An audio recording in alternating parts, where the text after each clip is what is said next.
Estamos en esta tertulia de miércoles 29 de marzo de 2023. Estamos con Óscar Sarlo, Eleonora Navata, Agustín Iturralde y Mariela de Marco. Vamos al segundo tema que tenemos previsto para hoy. El lunes se cumplió un año de la ratificación de la Ley de Urgente Consideración en el referéndum del 27 de marzo de 2022. Para celebrar ese aniversario, la Comisión Nacional de Jóvenes del Partido Nacional organizó un evento en la ciudad de Las Piedras, en Canelones, en el que participaron varias autoridades del Partido Nacional, tanto del Poder Ejecutivo como del Poder Legislativo. Entre los presentes estuvo el secretario de la Presidencia, Álvaro Delgado, quien enfatizó que la ley tuvo efectos positivos. Yo creo que todavía deberían algunos recordar y con cierta dosis de arrepentimiento por dónde fue el perfil de las mentiras, de la desinformación. Yo no sé si pedirle disculpas a la gente porque cada uno en eso sabe lo que tiene que hacer, pero por lo menos un acto de contrición de decir, bueno, la verdad que no fue la campaña que teníamos que hacer, no fue una campaña informando y cada uno diciendo a favor o en contra, sino desinformando y mintiendo. En la sede del Partido Colorado tuvo lugar otro acto para conmemorar la fecha. Allí, la senadora Carmen Sanguinetti sostuvo que la confirmación de la LUC fue un espaldarazo para el oficialismo. Bueno, ¿cómo vieron este aniversario? ¿Cómo vieron las repercusiones que hubo a partir de la fecha que se estaba cumpliendo, que se estaba celebrando? Los escucho, a ver, a un año de la LUC. ¿Quién quiere arrancar? ¿De la LUC o del referéndum? Perdón, del referéndum, claramente. Sí. La LUC tiene más. Casi dos. Y yo creo que algunas valoraciones oscilan entre presentarla como la lucidez total, como hace la juventud nacionalista, como que fue el gran éxito y el gran logro político, o presentarla como la luctuosa, un resultado nefasto para el país. Yo creo que ni una cosa ni la otra, pero hay que ver dónde es que se puede afinar un poco la evaluación, ¿no? Yo preferiría, obviamente el gobierno habla de que habría poco menos que habría que pedir perdón los que se opusieron a la LUC. Bueno, el asunto siempre fue manejado en términos de imágenes muy gruesas. Vamos a empezar por precisar. El referéndum se refirió a una parte, a una parte mínima de artículos, y no a toda la ley. Quiere decir que la ley no fue cuestionada totalmente, aunque no haya contado con los votos de la oposición, salvo en algunos artículos. Y los puntos de contradicción que planteó la oposición eran varios y en algunos tenemos datos que puedan permitir celebrar o no, pero en algunos está claro que sí, que los resultados no han sido buenos. En algunos no pasó lo que se pronosticaba simplemente porque el gobierno no le aplicó directamente el precio del combustible, por ejemplo. Ahí se prometió para su gente, le prometió que iba a hacerse por criterios objetivos y todo lo demás, y el gobierno siguió aplicando precios políticos para los combustibles. Y esto es obvio, quiere decir que fue todo un engaño para la opinión pública, para alinear su gente, para aparentar cumplir con una promesa electoral, pero en la realidad el precio de los combustibles sigue siendo político. Cada vez que había una instancia política cercana, se controlaban los aumentos de los combustibles sin tomar en cuenta los parámetros que se había dicho.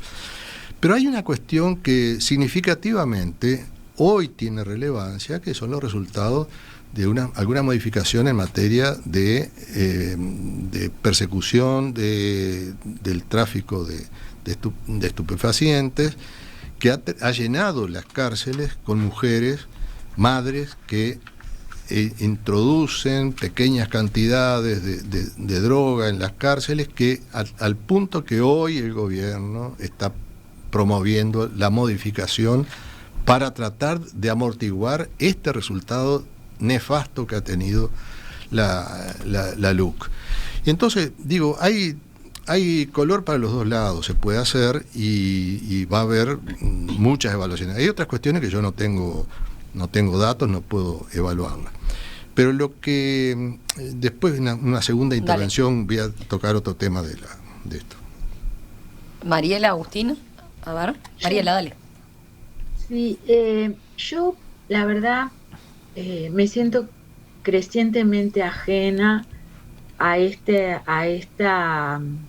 análisis binarios que se han puesto en moda, donde el debate parece que se reduce a Alfá discute con el Partido Nacional. Yo me siento completamente ajena a eso y además me apena mucho cuando el análisis se da en esos términos.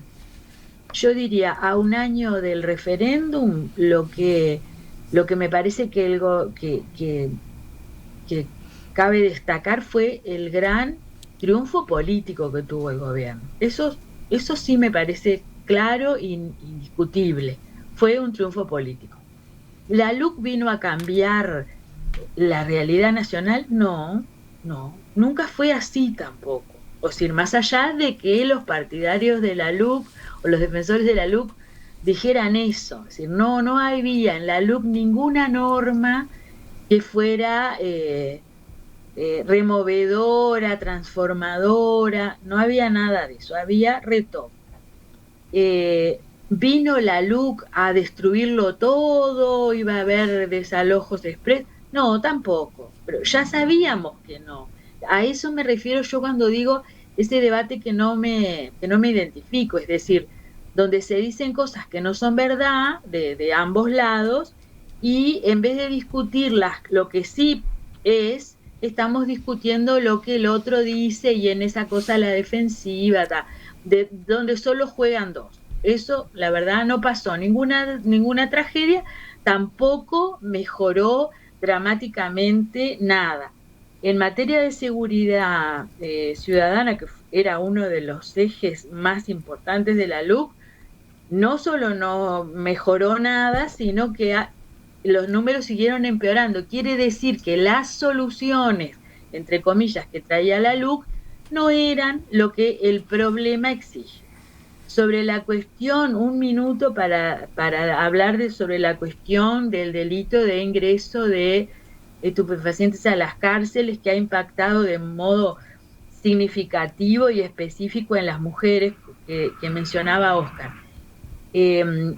Me parece que es hora de que el Parlamento apruebe de una vez por todas el proyecto de los senadores colorados, Valle y Sanguinetti, Carmen Sanguinetti y Raúl Valle, que reduce el mínimo de 4 años a 12 meses, con lo cual el delito pasa a ser excarcelable. Esa es otra de las iniciativas, ¿no? Porque esa fue siempre un artículo que se habló, incluso en previo al referéndum, de modificarlo, ¿no? Iniciativa. Ahí está, la primera iniciativa. Ayer envió una el Ministerio del Interior. Claro. Hay otra iniciativa que es del gobierno, que es de ayer o anteayer, que la verdad yo la vi muy superficialmente, no leí el proyecto, leí la noticia, y la verdad a mí que el legislador diga que esto debe ser considerado acto preparatorio, la verdad, del punto de vista técnico, Óscar me corregirá, no me parece bien. Ese tipo de calificación es propiamente del juez. A mí cuando el legislador se pone en juez no me gusta, y mucho menos en materia penal. Eso lo debe tener en consideración el juez. Lo que sí debe tener en consideración el legislador, de nuevo reenganchando con el tema anterior, es la cuestión de la perspectiva de género. ¿Y cómo impacta la perspectiva de género en este delito? Y bueno, si impacta, digamos, significativamente en las mujeres, es porque hay en las parejas relaciones de poder entre el tipo que está preso y la mujer que está afuera, que hace que ella se sienta obligada a cometer ese delito, aún sabiendo lo que arriesga. Esa perspectiva de género sí el legislador la tiene que tener en cuenta, no la tuvo en cuenta cuando se estableció este delito.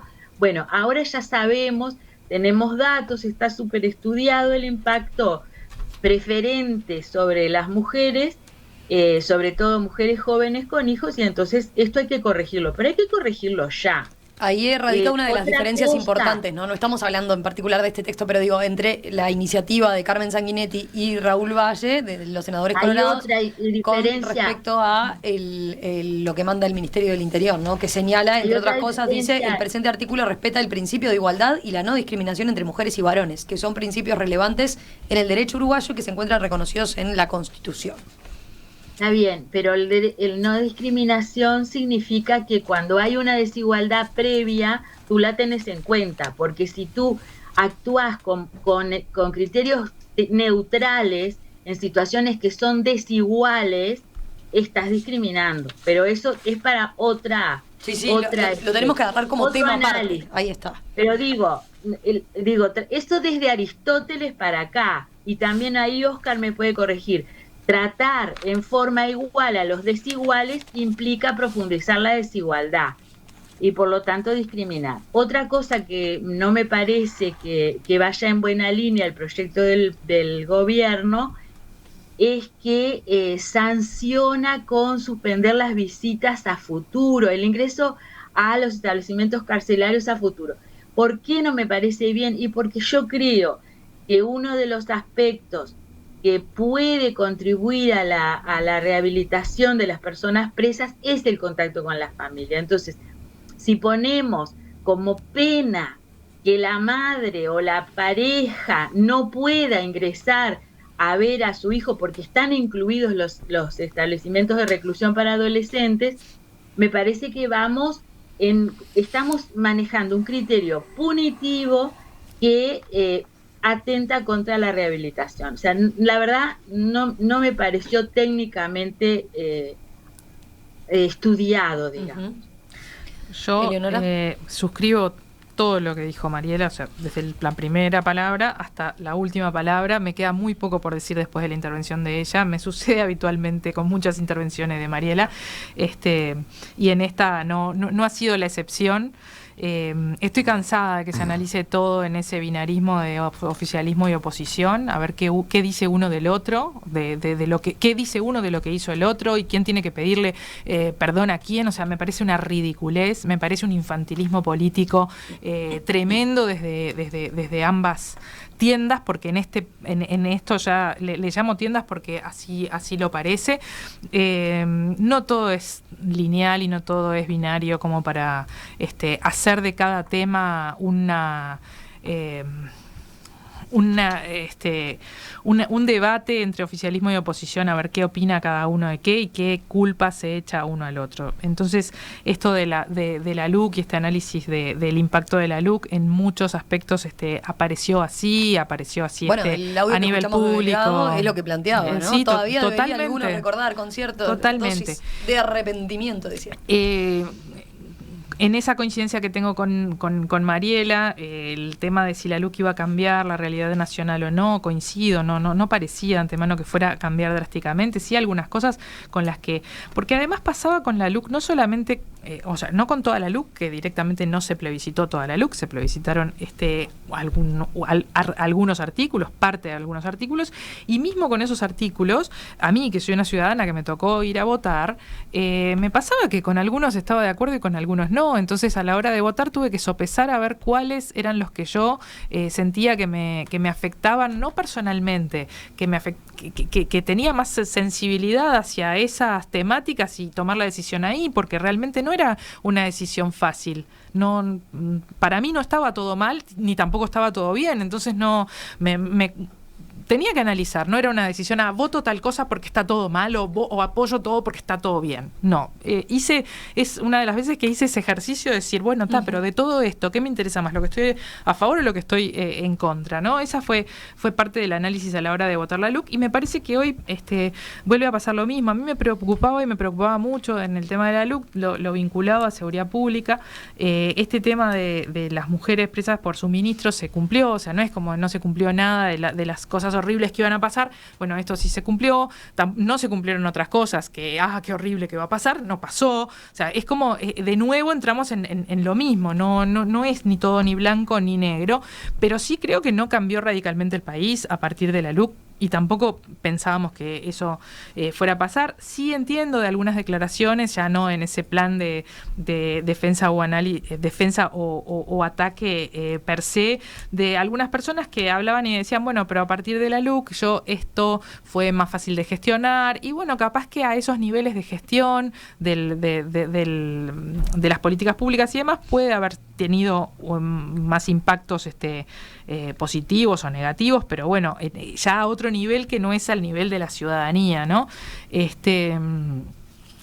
Me preocupa, repito, el tema de esto de las mujeres presas por suministro y las consecuencias, y sobre todo las consecuencias que eso tiene en la sociedad, ¿no? En más personas privadas de libertad, y que esas personas privadas de libertad sean jefas de familia, sean estén a cargo de hijos e hijas, y lo que pasa con esas infancias cuando de repente uno de sus progenitores ya está preso y después cae la otra. Y el criterio en este nuevo proyecto de ley del punitivismo antes que la rehabilitación, que yo celebro que haya igual este proyecto de ley del Poder Ejecutivo como el de los senadores colorados. Me parece que hubo un compromiso, es decir, si no estamos de acuerdo con esto y queremos cambiarlo, y hubo un reconocimiento, y bueno, que ahora se vaya a tratar de nuevo, pero a la hora de discutirlo en el Senado, que también se discuta esta cuestión filosófica de si vamos por el lado del punitivismo o por el lado de la rehabilitación. Agustín.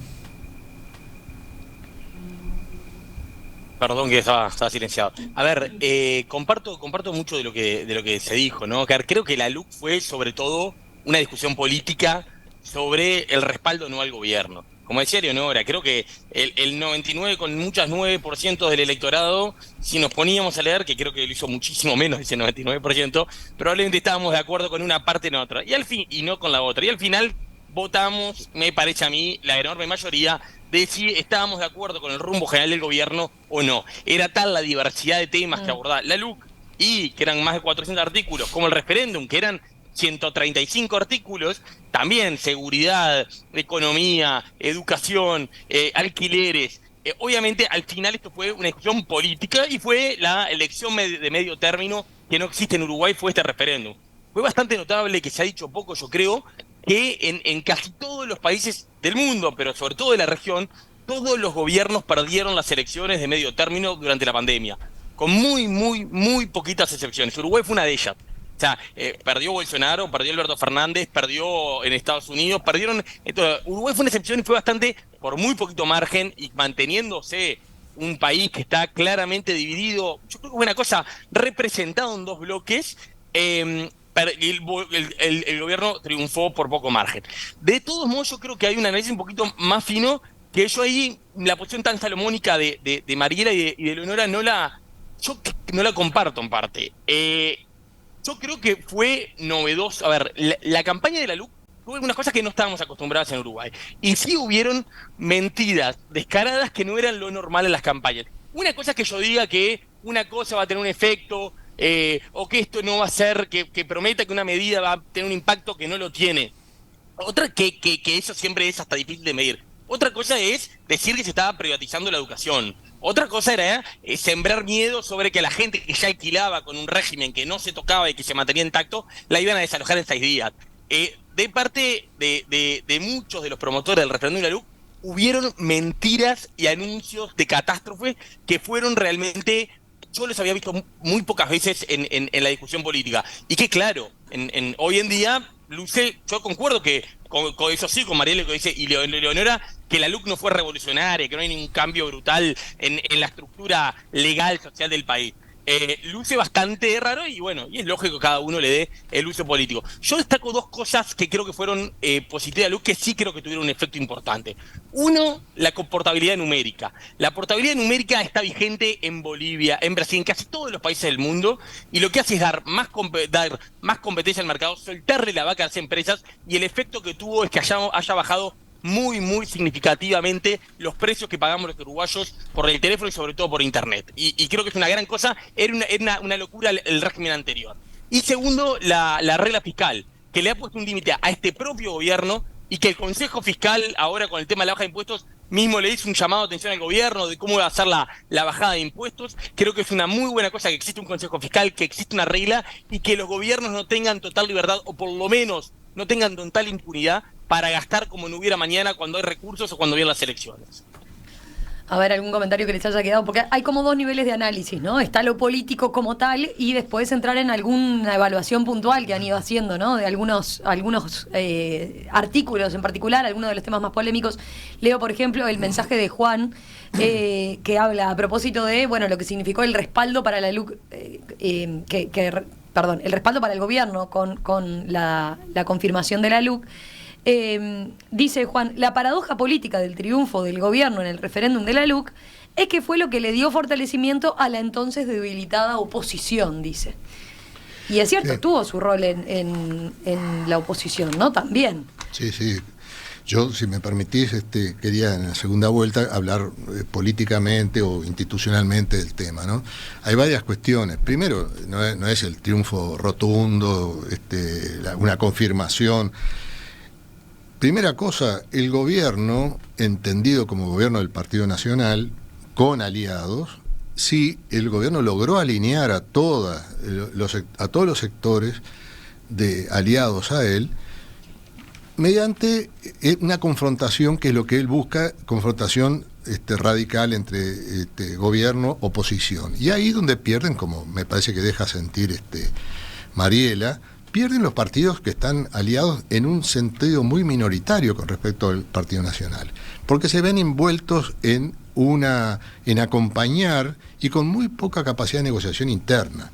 Al punto que yo lo que estoy viendo que la coalición multicolor se ha transformado, lo estamos viendo con la Seguridad Social, en una colisión multicolor. Ya es imposible de parar porque se acercan las elecciones.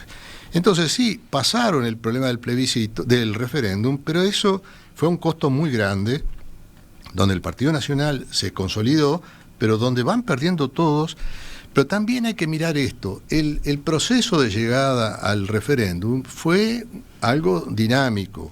El referéndum actuó como una sombra y empezó a condicionar el resultado de la LUC desde antes, porque si miramos el proyecto como lo mandó el gobierno, elaborado prácticamente exclusivamente con su equipo y luego se lo comunicó a las demás fuerzas, ese proyecto sufrió una cantidad de modificaciones que lo suavizaron. Esto es lo que hay que evaluar, cómo se suavizó, porque la oposición, esos sectores minoritarios de la coalición, dijeron, así no lo podemos defender en el referéndum. Entonces vinieron modificaciones muy profundas. Quiere decir que el referéndum tuvo un efecto sobre el proyecto, el impulso inicial de la ley de urgente consideración, y después, al haber aflojado muchos puntos, se volvió más defendible. Pero eso sí fue todo un proceso. Y por último, yo lo que quería señalar es que, efectivamente, como todos han señalado, esto de confrontar dos bloques solamente políticos y además dos paquetes le afectó tanto al gobierno como a la oposición, que tuvo que plebiscitar o referendar un paquete de normas que tenían algunas positivas, otras horribles y todo lo demás. Entonces, ¿la conclusión cuál es? Esta no es la forma de gobernar, esta no es la forma de legislar. Tenemos que salir de esta dinámica del todo o nada, y yo voy a insistir en algo que he planteado muy en solitario desde hace tiempo, y es que el Uruguay tendría que ir a una reforma, una adecuación del proceso político que incentive la búsqueda de políticas públicas más sustentables. ¿De qué manera? Estableciendo un set de leyes especiales que requieran una mayoría especial y que queden fuera de la posibilidad de referendarlas mediante el cuerpo electoral. Porque si tienen una mayoría especial, como por ejemplo las leyes electorales, obviamente no pueden ser luego sometidas a referéndum. Y esto tendría que estar con algunos puntos que son muy sensibles, y esa sería la forma de incentivar la búsqueda de acuerdos nacionales, políticas públicas más sólidas. De otra manera, nos enfrentamos a que todo termine en un juego político de este tipo, porque acá hay quienes ganan con la confrontación radical, o digamos, sin matices, y hay otros que pierden con esto. Y el que pierde, básicamente, creo que es la calidad de la política en el país. Mariela, a ver. Me parece súper interesante lo que plantea Oscar. Yo soy fanática de las leyes con mayorías especiales, porque me parece que es... Oscar lo había planteado, ¿no? En aquella discusión previa, previa al referéndum, se había dado, lo habíamos abordado, creo, más de una vez. Vos sos partidaria, decís. En la LUC había, creo que ninguna norma, capaz que la de la regla fiscal sería bueno que fuera una norma de rango constitucional, yo lo escuchaba a Agustín, de manera que sea difícil de eludir, porque lo que tiene la regla fiscal establecida por ley es que viene otra mayoría y se la lleva por delante y ya está. Pero digo, yo creo que nuestra Constitución es sabia cuando exige mayorías especiales para una cantidad de cosas. Lo que no está siendo sabio es el sistema político, porque en este periodo no se ha logrado en ningún caso lograr establecer las mayorías especiales para, por ejemplo, nombrar el fiscal general, o renovar la Corte Electoral, o el Tribunal de Cuentas. Y eso sí es muy grave, porque eso significa que nuestro sistema político no da la talla en esos temas que si la Constitución le exige mayorías especiales es porque la Constitución quiere que haya acuerdos, quiere que una mitad no se lleve a la otra por delante, quiere que se sienten a negociar.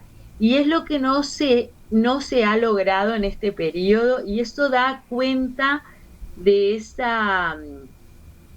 bajo nivel que tiene el debate político en este periodo, que yo creo que es hora ya sería hora de superarlo, porque bueno, las escaramuzas dan lo que dan, y yo creo que fuera del núcleo duro del Partido Nacional y del Frente Amplio, nadie se siente conmovido, ni nadie siente que alguien haga un gol por haber dicho algo más fuerte. Eso solo le interesa a los dos grupitos.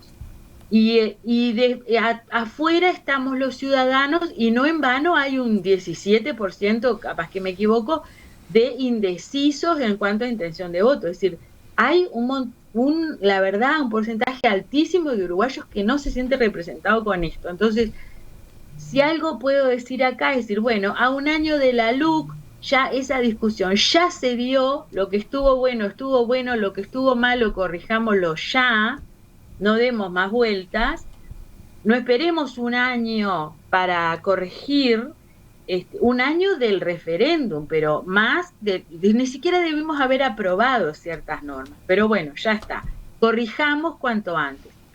Y en lo demás, bueno, sentémonos a negociar las mayorías. No es tan difícil nombrar un fiscal general, no es tan difícil. Se hace difícil cuando le exigís determinada postura político-partidaria a gente que por definición no la puede tener.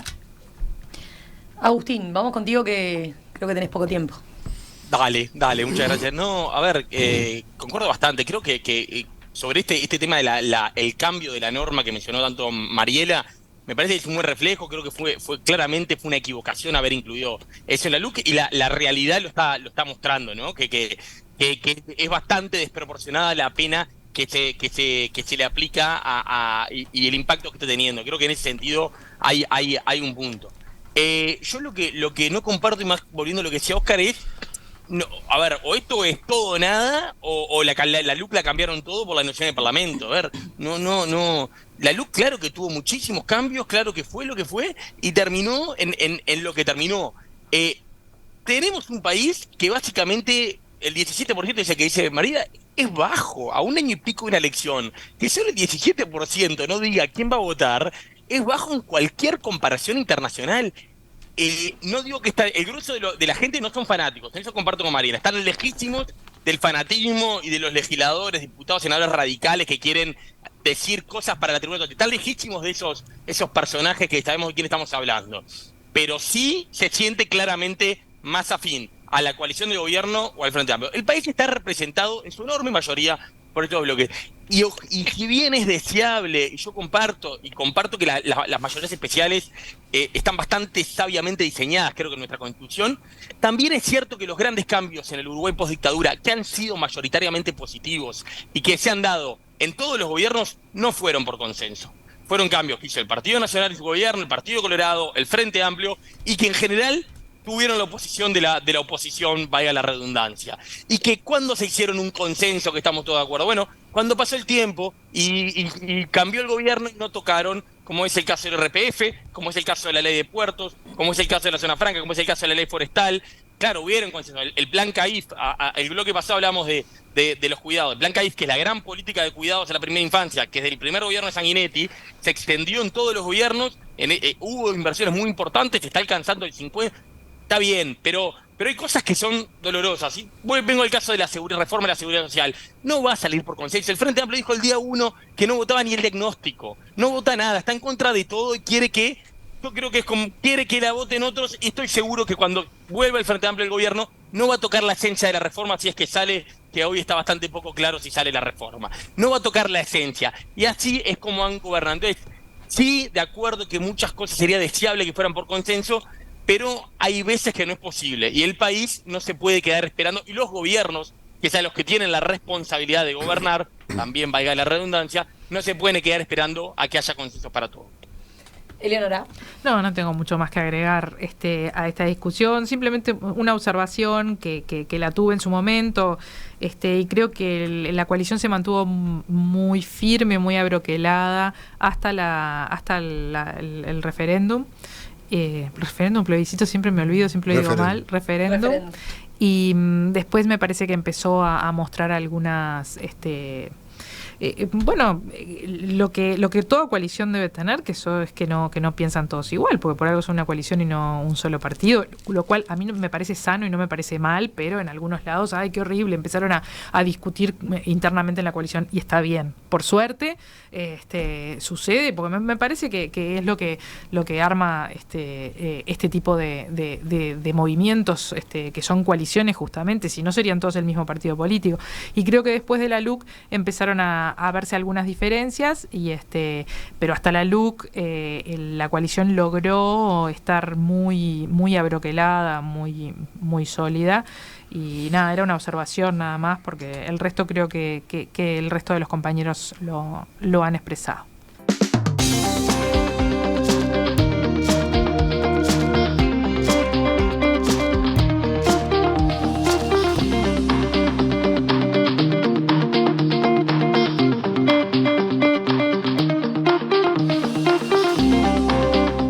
Tengo la presión acá de que levantamos los telegramas por falta de tiempo.